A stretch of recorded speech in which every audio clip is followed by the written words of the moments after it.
Hey everyone, welcome back to the channel and welcome back to our Fallout 4 Deep Dive series. In this series, we take the time to look into interesting locations, factions, and other unique items throughout the Fallout franchise. Now, before we get started, if you're new here, please consider subscribing and enjoy future Fallout content. And if you're a returning viewer, thank you for your continued support, and be sure to like and share this video with a friend as it greatly helps the channel. Today, we're going to be exploring one of Fallout 4's unique locations, one built on deception, greed, immorality, and elitism. A story brought to an end with a unique twist in today's episode. So be sure to pack your charisma bobblehead because we've got some speech checks to pass, and let's get into Vault 118.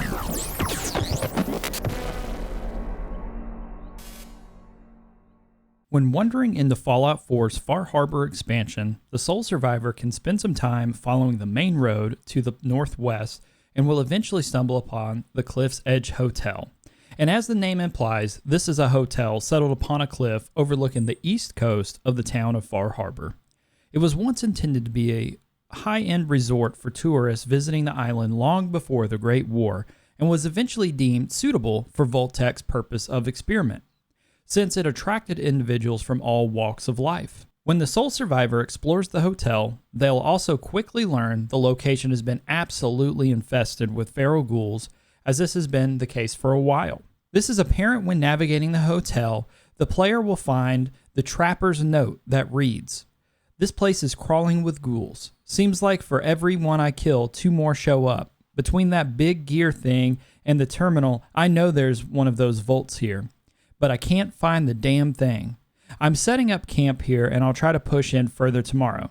So not only does the player learn about the infestation, but this note also verifies the presence of a vault.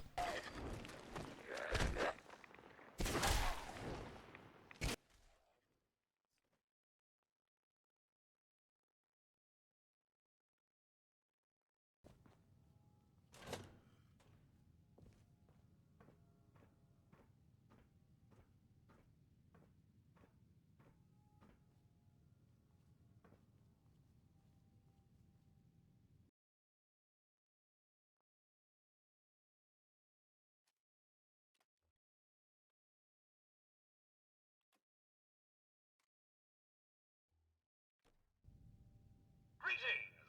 Welcome to Vault 118, your home away from home, underground.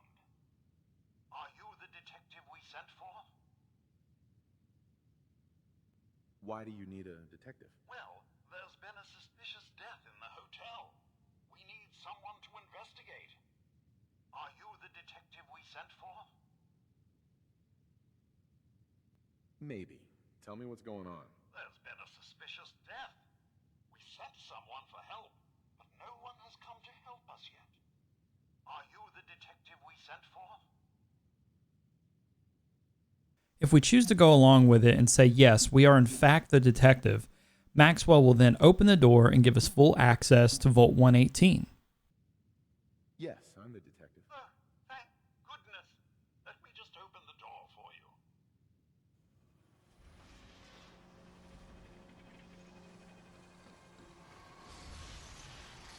Vault-Tec's advertisement for Vault 118 back before the Great War was an ultra-elite hotel within the clandestine area of the main hotel to attract test subjects of appropriate wealth. The goal of the experiment was to open the vault to the public when the activation notice was transmitted in the event of the Great War, with the residents selected from the working class population. These subjects would be taken through the exclusive areas of the vault upon entry, and thereafter confined to the cramped second wing. The vault would remain sealed until each test result could be determined. The test group was intended to include 10 ultra-rich area residents whose every desire would be catered to by the robotic staff, and these wealthy individuals would be placed above all legal restrictions in their interactions with the second group, numbering up to 300 people sequestered in uncomfortable, cramped conditions in the second wing. Any breach of the rules would be judged by the rich, with any judgment executed by the robotic staff. The first group included Ezra Parker, Keith McKinney, Gilda Brosco, Santiago Avita, Dr. Bert Riggs and his wife, Miss Julianna Riggs. It's learned that after the completion of the premier area of the vault was completed, construction of the vault's second wing was halted. Our friend is dead, Mr. Avita. Have you no respect? After entering into the vault, the player learns very quickly that this is not your typical vault, as it is full of robo-brains. And now that we know the experiment, it's apparent that that is not what happened within Vault 118. Ezra Parker, the Vault's key financier, we learn, simply stopped funding the effort to prevent its completion and alleged difficulty extracting payments from the other guests. Mr. Parker had obtained the wealthy subject's support by securing the first investor, which was Keith McKinney. Mr. McKinney then convinced Gilda Brosco, who we learned through interactions was a very successful Hollywood actress, to further fund the project, which then went on to recruit Mr. Avita to further invest. This left Dr. Riggs and his wife, Mrs. Riggs. Dr. Riggs was a researcher for General Atomics and was directly involved with the advanced robotics programs, specifically the RoboBrain project. So Dr. Riggs and his wife, Julianna, then proceeded to convince all members of the original group, or Group A, that with this international situation becoming extremely tense, their best chance to outlast the war was to have their brains removed and inserted into robo-brains. When the Great War erupted, the vault was sealed, and no outsiders were admitted due to the incompletion of the remainder portions of the vault. And the Overseer became the only human within Vault 118. And this, in fact, means the actual experiment of Vault 118 was the individual Overseer being left in a vault full of mad robo-brains. Well, it's about time the police sent someone out to investigate. Now that we know about the actual experiment and the plans behind Vault 118, we can bring this video back full circle and focus in on the mystery, the murder within Vault 118. And there's two ways the sole survivor can learn about the murder within Vault 118. Either stumble across the vault, like I did, and go along with Maxwell at the entrance, or by encountering Pearl after returning to Far Harbor. The sole survivor will be approached and asked if they're part of law enforcement, and Pearl will inform us of the terrible murder and guide the sole survivor to Vault 118. Upon entering the vault, Maxwell will be waiting for the sole survivor in the entrance area, and once navigating beyond the entrance, there will be a lavish hallway with a large fountain, and straight ahead from this fountain is the atrium, where the murder we've been told about took place. Once we speak to either Pearl or Maxwell, we'll be guided to the crime scene, which is surrounded by Protectron guards and other bystanders. The sole survivor quickly learns this is not your typical murder.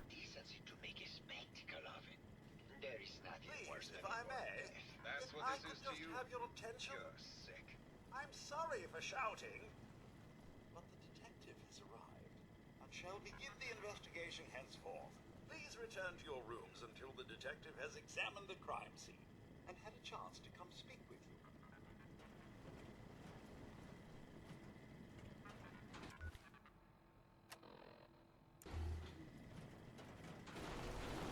Protect and serve. Protect and serve.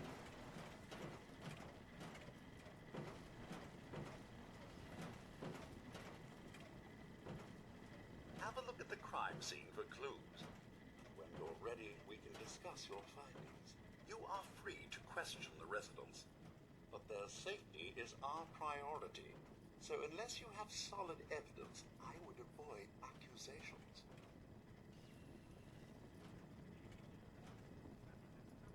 The victim is identified as one Ezra Parker, the owner of the hotel. The sole survivor is then asked to further investigate the crime scene for clues. When beginning the investigation, there are 3 identifying clues laid out for the sole survivor to interact with. 1, the broken brain incubator on the body. 2, the murder weapon, which is a baseball bat lying at the end of a blood trail leaning over by a couch. Or 3, a red paint can tucked behind a curtain near the murder weapon. Once we discover the murder weapon, it can then be brought to Maxwell, which will then be identified as belonging to resident Keith McKinney. This results in Maxwell advising the sole survivor to heavily investigate every resident living within the vault before pointing any fingers and making an accusation.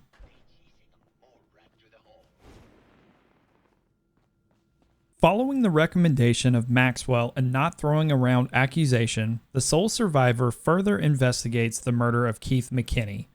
We begin by questioning the residents of Vault 118.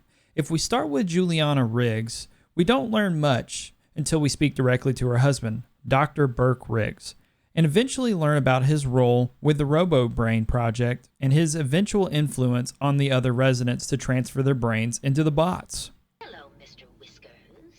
Hello, Detective. Did you have a question about the heinous murder?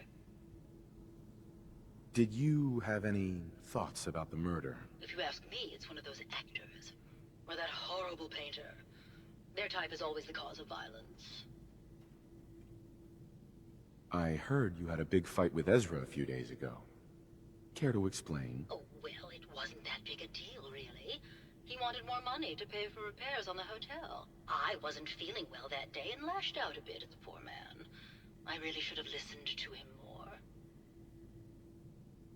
I found some evidence that Ezra was embezzling from you and the other investors. Oh, well, I really don't believe that. Mr. Parker wouldn't do such a thing, I'm sure. What's with all the junk in here? These are our things. We're just waiting till the war blows over so we can bring them back to the mansion. Tell me about yourself. I'm Julianna Riggs, heiress to the Riggs fortune and wife of Bert Riggs. I'm not sure what else you expected, Detective.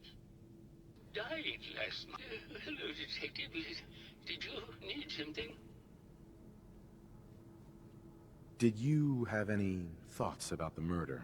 Oh, well, that's not really my field of expertise, but I'm sure there are probably some clues at the crime scene. Oh, was there something else, Detective? I heard that Julianna and Ezra had an argument a few days before he was found dead. Tell me about that. Well, I was in my lab at the time, so I didn't hear it. But Julianna has always been rather critical of Mr. Parker. I think she found something in the overseer's office. I wasn't listening when she told me about it. I kind of had my head in my research. I don't know, really. I try to let her handle all the money stuff. Oh, was there something else, Detective? Have you noticed Julianna acting strangely lately? Oh, well, I'm probably just being paranoid, but she's been so much more pleasant lately. I mean, it's been nice, but also a bit unnerving. Most people don't really understand us, but I always appreciated how she can just take charge of a situation. It's what allowed me to focus on my research. I'm worried something has happened to her. She doesn't seem like the same person. Oh, was there something else, Detective? What do you mean Julianna's not the same person? My wife has always been a very harsh woman, Detective. I don't know who it is in our rooms, but that is not my wife, Detective. Oh, was there something else, Detective? Did you have any thoughts about the murder? Yeah, I don't want to talk about this anymore. Please, just go. Oh, of course. Silly me. Just let me Hello, have a look at the Detective. Did you have a neural question about interface the heinous matrix, murder? and I'm sure I can clear that. No, it's not that. I've just caught another cold. Probably something that got in when they sent Pearl out. Oh, God. Not this again. Last month you were convinced you had the measles. You're not a doctor. What would you even know about it? Besides, I think it may be malaria. First of all, I am a doctor. Yes, but not a real doctor. Robotics isn't an actual medical degree. Secondly, I've told you time and again, you can't get sick inside the suit. It's not physically possible. I know when I'm getting sick, Bert. Now, why don't you just wander off and play in your lab. Mr. Scruffy and I are going to rewrite the will, so he will get everything when I die because horrible Bert didn't believe me. Oh, God, Juliana. Have fun, Whatever. dear. I'm going to the lab. Hello, Detective. Did you have a question about the heinous murder? Maybe later. Good luck catching the murderer, Detective. When exploring the vault, we'll eventually stumble upon the McKinney residence, and the sole survivor will catch Keith and his partner, Gilda Brosco, apparently discussing the murder and a plan to run away. After further investigating and discussion, it is learned that they are simply rehearsing lines from a script. And if we question Keith about the bat found at the murder scene, he will claim that he's being framed, allegedly by the artist of the vault, Santiago Avita. Sweet. You think I'm stupid? I saw the way he looked at you. You gonna tell me that's nothing? It wasn't like that. We were friends. He helped me out of a tight spot or two is all. I couldn't stand by like some pasty-faced Percy while he put the moves on my best girl. But now the law is on our tail. What are we going to do? Come away with me. Let's leave this dark hole of a city behind. We can be in Buenos Aires by tomorrow. Oh, I want to believe you, I do, but they'll never let us go. Then we'll make our stand here. I've got a gun for each of us. No, no, no, no, no. The line is, then we'll make our stand here. Two lovers together with a bullet for each of them. God, why can't I ever get that line? Forget it. I can't do this right now. Fine. I'm going to the beach. What were you and Gilda talking about when I walked in? Oh, we were just rehearsing a scene. Nothing to worry about. If the sole survivor takes the time to follow up with Santiago, we'll be prompted to pass a series of charisma checks.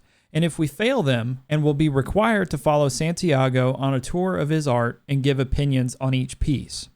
He'll then reveal that Julianna and Ezra had some huge argument in the overseer's office, but he doesn't know what it was about since he was trying to ignore the commotion. Then we'll be recommended to speak to Gilda, who's the local gossip queen. It's floating in a suit of flesh, or metal, I suppose. Then art is the only true communion with the world. Come with me. Tell me, what does this piece say to you?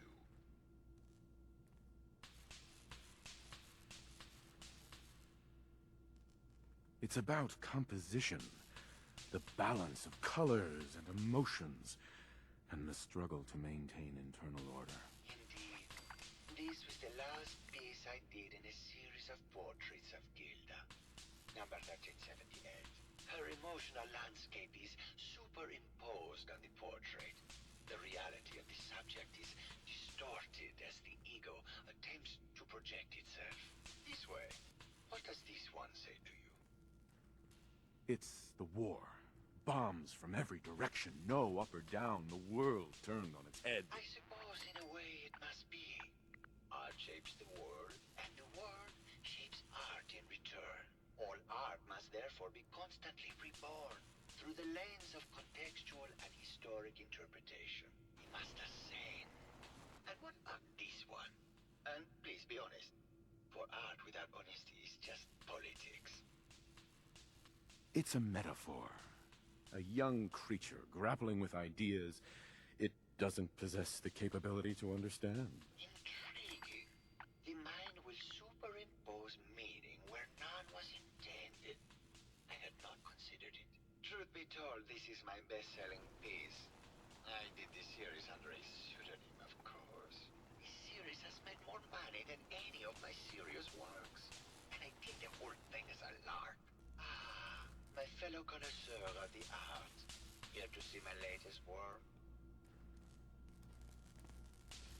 Did you have any thoughts about the murder? The person you should be looking at is Julianna Riggs. That Philistine would not know art from her own excrement. She and Ezra had a rather dramatic fight recently. You could hear her banshee screeches all the way across the hotel.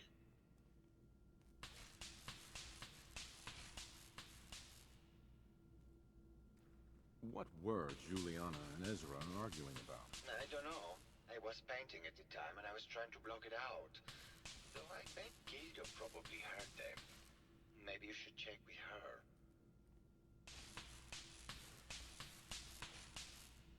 It sounds like you've done a lot of paintings of Gilda. Why her? Our Gilda is a very singular creature, detective. Do you not see this waterfall from within her? I have never met another who clings to life so tenaciously, who lives so in the moment. I must admit I was quite smitten with her for a time. After venturing further into Vault 118, the sole survivor will stumble upon an artificial beach behind the showers. Will encounter Gilda, and after agreeing to one of her stories, she'll be willing to tell the sole survivor what Julianna and Ezra were arguing about. According to Gilda, apparently it was something regarding finances, and Julianna found something in the overseer's office that set her off. The argument started when Julianna accused Ezra of something, but Gilda is not sure what that something is. Apparently, Julianna had a big argument with Ezra a few days before he died. Did you happen to overhear any of the conversation? Oh, yes. I haven't seen a woman go off like that since Teresa Dubois fired her costume designer. But to get back to your question, it was fever pitch, detective. She had apparently gone to the overseer's office to check on the state of things and found it in horrible disrepair. But, and this is where it gets interesting, it sounded like she found something that really set her off. Couldn't hear what, though. Did you need something else? Once the sole survivor wraps up interviewing and the extracurricular activities with Gilda, Sounds good, detective.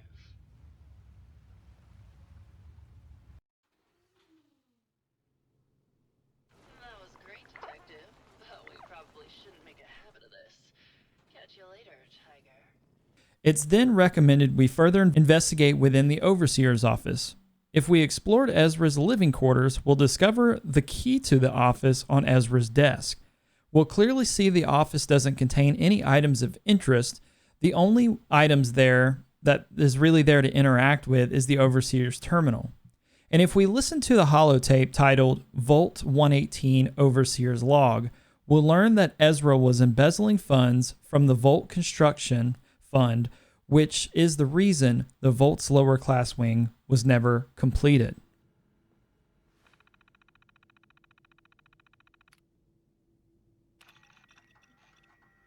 Progress on construction of the second wing of the vault is completely stalled. Once the premier area of the vault had been completed, funding seems to have been cut off. My supervisors have informed me that they haven't received payment from Mr. Parker, and Vault-Tec won't pay out of pocket to continue construction. I've repeatedly approached Ezra about the finances, but he keeps telling me that Mrs. Riggs hasn't transferred the funds. However, when I asked her, Julianna said that she had just given Ezra extra for the gold paint in the rooms. I've hired an investigator to look for signs of embezzlement in a few weeks. Once we learn this, the sole survivor returns to Bert Riggs, and if passing a charisma check, Riggs will reveal to the player that Julianna has been acting very different. So much so that Bert is convinced that she is in fact not his wife. Have you noticed Julianna acting strangely lately? Oh, well, I'm probably just being paranoid, but she's been so much more pleasant lately. I mean, it's been nice, but also a bit unnerving. Most people don't really understand us, but I always appreciated how she can just take charge of a situation. It's what allowed me to focus on my research. I'm worried something has happened to her. She doesn't seem like the same person. Was there something else, detective? What do you mean Julianna's not the same person? My wife has always been a very harsh woman, detective. I don't know who it is in our rooms, but that is not my wife, detective. Was there something else, detective? And when confronted, Julianna will reveal that she is actually Ezra. After Julianna discovered Ezra's embezzlement, she threatened to tell the others, forcing Ezra to kill her. He then moved the body downstairs, set up the crime scene to fake his own death, and modified his voice modulator to impersonate the dead Julianna. Hello, detective. Did you have a question about I think you're the real murderer. That's just silly, Detective. Why would I want to kill Mr. Parker? Maybe you could give me a reason it couldn't be you. I'm sick all the time, Detective. I don't have the strength to do such a thing. Ezra was embezzling your money. That's why you killed him and framed Keith. You were so close, Detective. It's a shame. I thought I could keep the ruse going a little longer. Oh, well. Had to end eventually, I suppose. This doesn't have to end in more violence, Detective. Just walk away. I'll leave, and you can tell them I escaped. After finding out the truth, one will have a decision to either take a bribe from Ezra or follow through with the accusation, which will result in Ezra turning hostile and must be killed. In order to maintain a positive morale within the vault, I personally confronted Ezra. If the player decides to take the bribe, then Ezra will roll away, and this will begin Brain Dead Part 2. So if the player decides to accept Ezra's bribe and begin Brain Dead Part 2, they'll have two choices moving forwards. They can either quickly return to Maxwell in the theater and tell him about Ezra, and this will cause the other robots to attack the murderer and kill them himself, or option 2. The player can allow Ezra to leave the vault, and once he is gone, return to Maxwell and tell him Ezra is the killer. The player will be presented with 3 lies. Ezra got away, they killed him, or that it is simply over. No matter the choice made, Maxwell will pay for the work, and the quest Brain Dead Part 1 and 2 will be completed. Such a heinous plot. I don't think we could have done it without you. After solving the murder mystery of Vault 118 and uncovering the truth of the robo-brains, it's very easy to realize that Vault 118 was not only built on deception, but it was further fueled by it over the centuries that it housed Ezra and the other elites within the area. I know much time was not spent specifically discussing the Overseer, but he could be considered the only true victim within Vault 118. Maybe this was his karmic punishment for being in on the original experiment, but I guess that's really up to you, the player, to interpret on your own. I know this is a much longer video than normal, but Vault 118 is an extremely unique one and possibly my favorite vault within Fallout 4. As always, the lore details were referenced using the Fallout wiki, and the gameplay came from our Twitch streams. And if you're interested in hanging out during our live streams, I broadcast 3 days a week, and all the details are linked down in the description below, so be sure to check those out. As always, I want to give a huge shout out to the patrons, and a special thank you for your continued support. Without you guys, this wouldn't be possible, so thank you for that. And as a special announcement, I want to inform you all, in the very near future, we're going to start branching out into some other IPs for lore content. I just recently played through Doom 2016 and would like to make a few videos diving into different histories of Doom. So I hope that sounds like something that you would all enjoy. Anyways though, thanks again for checking out the video today, and we'll see you all on our next episode of our Fallout Deep Dive series.